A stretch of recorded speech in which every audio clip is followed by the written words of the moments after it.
This is a stimulus update and daily news report. There is so much big news going on. So the Senate had a vote to pass the bipartisan infrastructure bill, and it did pass 66 to 28. I'll let you know what that means moving forward. Some bad news: the eviction ban was attempted to be extended by President Biden and Congress, but unfortunately it failed. Therefore, millions of people are going to be evicted as of tomorrow, despite billions of dollars in rental assistance not being given out. I'll let you know what's going on there. Some good news: the $1,200 guaranteed income bill was introduced into Congress. So this is $1,200 monthly to anybody making less than $75,000 per year. This does include SSI, SSDI, veterans, all those groups. I'll give you some more information on that. Then I'll answer the questions you leave for me in the comments. Hope you're having a wonderful weekend so far. If you appreciate these fact-based, fast-paced updates, hit the like button down below. So it looks like vaccine mandates are becoming a thing now. Google and Facebook mandate vaccines for employees at U.S. offices. Then there's also Walt Disney and Walmart adopt COVID vaccine requirements for all employees. On the flip side of this, we have Texas Governor Greg Abbott signs order banning COVID vaccine and mask mandates. Therefore, the vaccine and masks cannot be mandated in the state of Texas. And I found this really interesting too. So according to the CDC, they had a study that shows 74% of people infected in Massachusetts COVID outbreak were fully vaccinated. So if 74% of the people infected were fully vaccinated, what does that say about vaccines? I guess maybe the new Delta variant is a little stronger than they predicted. Let me know your thoughts on all this down in the comments below. What do you think about vaccine mandates? What do you think about 74% of infected people being fully vaccinated? What's to make of all this? Let me know your thoughts on this down in the comments below. Next, let's talk about this unfortunate situation of the eviction ban, which did not go through. So yesterday, Nancy Pelosi was confident that the eviction ban would be extended, and President Biden wanted this. Congress had to vote, and they called for the CDC to extend the eviction moratorium unilaterally. Now, when they had that vote, it did not go through. So the House failed to extend eviction moratorium ahead of 6-week recess. So this happened yesterday, July 30th, which was the last day for the House before their 6-week vacation, which they're not going to be back until September 20th. Pretty long vacation there. Now this was, I think all the Democrats wanted it, but the measure was objected by Republicans. None of them supported the bid to extend the eviction moratorium. Here's what Nancy Pelosi said: "We are proud and pleased that overwhelmingly House Democrats have understood the hardship caused by rental evictions and support extending the eviction moratorium to October 18th, 2021. Unfortunately, not a single Republican would support this measure." So it did not go through, which means millions of people are going to be evicted. They are not protected by the eviction moratorium anymore, unfortunately, and this is going to be a really big problem. Here's AOC responding to this. Everybody knew this was coming. Yes. We were sounding the alarm about this issue. The court order was not yesterday. The court order was not Monday. The court order was about a month ago. We had financial services hearings about it. Members were bringing alarm to the administration about it. There have been public statements about it, asking for all of us, White House and Congress, to move on this sooner. The fact that this statement came out just yesterday is unacceptable. It is unacceptable. I want to make that very clear, because the excuses that we've been hearing about it, I do not accept them. But secondly, what we have here, and we have members within our own caucus threatening to go on vacation and imperiling the lives of millions of people, yes, is unacceptable. Is unacceptable. And so we need to make sure that we get this passed. We cannot leave town until we protect people's ability to stay in their homes. And we need to push on governors who have not been getting the emergency rental assistance out in time. There are some constituents there are some constituencies and municipalities that have been getting it out more effectively, others less effectively, but the fact of the matter is, states across the board, red and blue, have not been getting this money out. We have authorized a total of $46 billion in emergency rental assistance, and only $3 billion has gone out so far. No matter whose fault it is, the fact of the matter is that what was promised to people has not been given. And as long as those funds remain tied up in whatever elected officials of whatever party's hands, We cannot kick people out of there cannot be an eviction, there cannot be mass evictions right now. Even AOC is saying that Congress members should not go on their vacation, their 6-week vacation, with this type of thing happening on the Friday, especially with some leaving early. Now, she mentioned a couple of numbers there. So this is from July 6th, but Biden's stimulus set aside $50 billion to help renters facing eviction.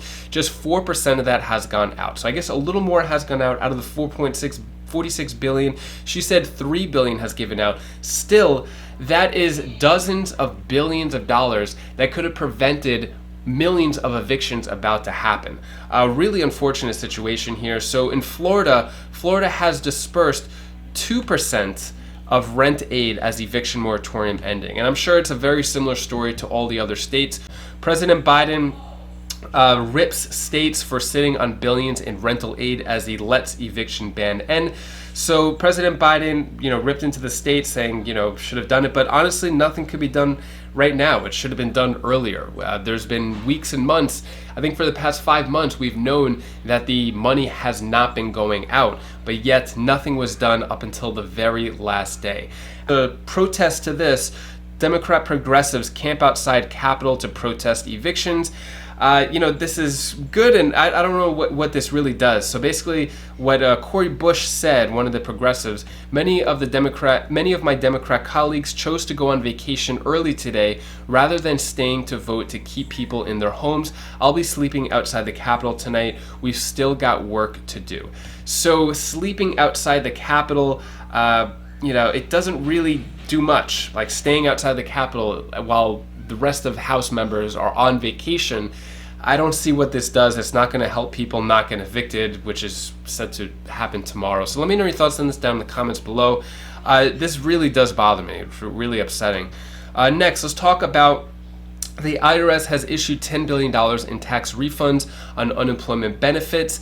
Here's why another tax break is unlikely next year. So this was the $10,200 unemployment tax. So it looks like the government gave out $10 billion, which they did not have to, but they did it as a result of the American Rescue Plan. So they gave that money back. And this past week, there was 1.5 million refunds that are going out to those who paid taxes on 2020 unemployment pay. So there were direct deposits that went out Wednesday, and then yesterday, the 30th, paper checks were sent out. So if you're still waiting for the tax refund, looks like married couples were included in this last batch, in this 4th batch of refunds going out. So hopefully you could get those soon. Next, let's talk about the infrastructure. So Senate advances bipartisan infrastructure bill in procedural vote. Another procedural vote. I know they had one the other day. What do all these procedural votes mean? I'm going to get into that. So the Senate voted to move ahead with bipartisan infrastructure bill. Senate Majority Leader Chuck Schumer aims to pass the plan as soon as next week. The votes were part of Democrats' efforts to approve a sweeping economic agenda in the coming months. So they just had the vote. Why have another vote? So this final vote was 66 to 28. 66. It was 50 Democrats and then 16 Republicans this time, and then 28 Republicans against it. Here's Chuck Schumer talking more about it right after that vote. We are not. Okay, Madam President, before I close the Senate, I want to inform the senators where we are today. First, I want to thank all of the senators who voted to proceed today.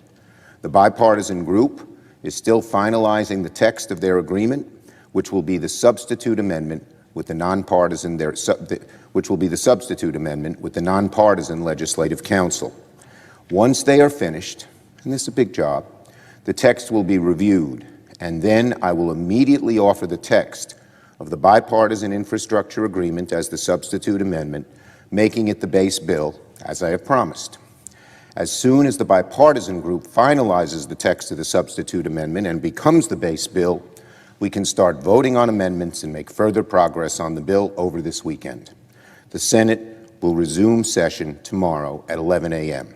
This is a really important bill, and I know all the parties want to make sure it's done right.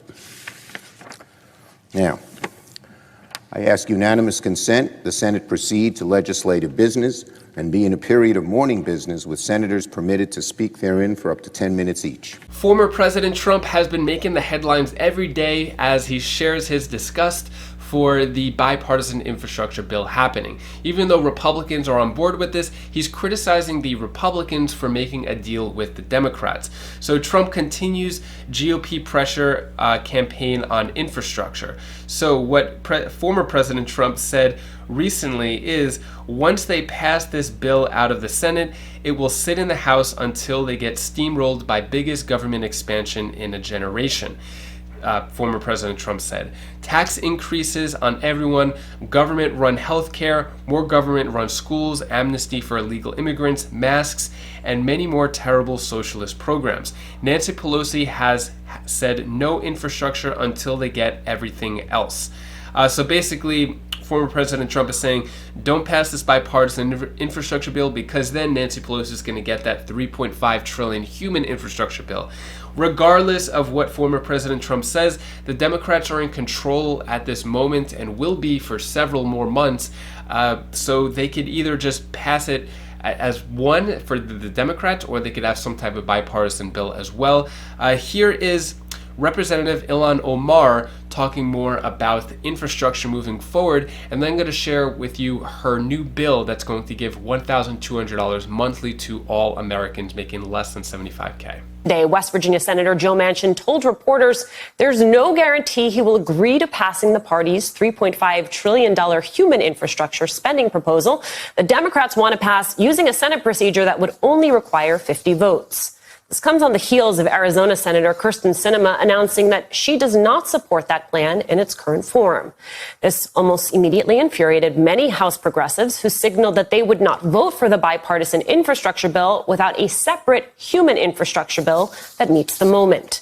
New York Congresswoman Alexandria Ocasio-Cortez tweeted this warning to Senator Sinema. Good luck tanking your own party's investment on childcare, climate action, and infrastructure while presuming you'll survive a 3-vote House margin, especially after choosing to exclude members of color from negotiations and calling that a bipartisan accomplishment. Joining me now, Minnesota Congresswoman Ilhan Omar, a member of the Congressional Progressive Caucus. Her memoir, This Is What America Looks Like, is now available in paperback. Congresswoman, your take on this bipartisan deal? Yeah, I mean, it's really important for us to remember that we've laid out as members of the Progressive Caucus. As you know, I serve as the whip. We've whipped on this. There is no path forward for a bipartisan bill that doesn't move simultaneously with the reconciliation bill. And I know that, you know, our colleagues on the other side on the Senate fully understand that. And this is why I think that they've been lobbying, you know, these two senators to essentially, as AOC was saying, to sink these bills that are a priority for Democrats. That was Representative Ilhan Omar, the one who just introduced a new guaranteed income program that would pay $1,200 to every American making less than $75,000 a year. I got a lot of your questions in the comments. What about SSI, SSDI? Do they get part of this program? What about people who have no income? Are they part of this program? So according to her legislation, it's basically saying here that the bill was going to fund guaranteed income pilots in hundreds of communities, then launch a national program to send $1,200 monthly to people making up to $75,000 a year. So it doesn't specify about the people making less than $75,000 a year. Similar to the past stimulus checks, anybody making less than $75,000 a year, regardless of SSI, SSDI, whatever your situation is, looks like same thing with this. You would get a $1,200 monthly check. Let me know your thoughts on this down in the comments below. Is $1,200 a month good on top of whatever other money you're getting? This you could have a job, you could have other types of income. Is an extra $1,200 a month good idea? Let me know your thoughts on this down in the comments below. So they're going to do a bunch of pilot programs. Then they're going to have a $2.5 billion grant. And then hopefully, if everything works out, then they'll have the $1,200 per month for every American. So this was introduced the last day that the House is in session before their 6-week vacation. So with this, nothing is really going to happen anytime soon, at least for 6 weeks, and most likely not until these big packages, the bipartisan infrastructure package and human infrastructure passes before this is probably even looked at or considered. So probably going to be a few months before this actually takes any action. Looks like Republicans are not on board with this so far, and so we're going to see what happens with that. This is similar to other proposals that we've gotten for a fourth stimulus check. For example, from Senator Ed Markey, Elizabeth Warren pushed President Biden for $2,000 monthly checks. There really wasn't much to that bill, but this new bill here, this is separate from stimulus checks. This is just going to give out money regardless of stimulus, regardless of the economy and conditions. So I'll keep you updated on more news with that and other universal basic income programs. Next, I'm going to answer the questions you leave for me in the comments. Debbie K. Ulsh-Polvakis asks, would the universal basic income of $1,200 for those that have less than $75,000 annual income include people on SSI, or is it just people that are working?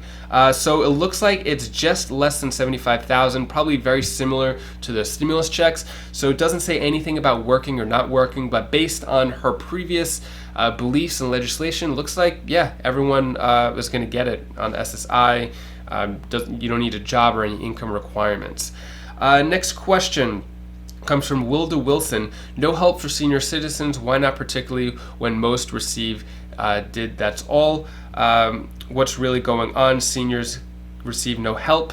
Yeah, so it looks like seniors, people on SSI, retirees, SSDI are just still left out of the loop. There is that earned income tax credit that could give up to $4,000 to $8,000. That could be something where you don't need any kids, any families, but you need to have a little bit of income for that. But besides that, nothing else yet.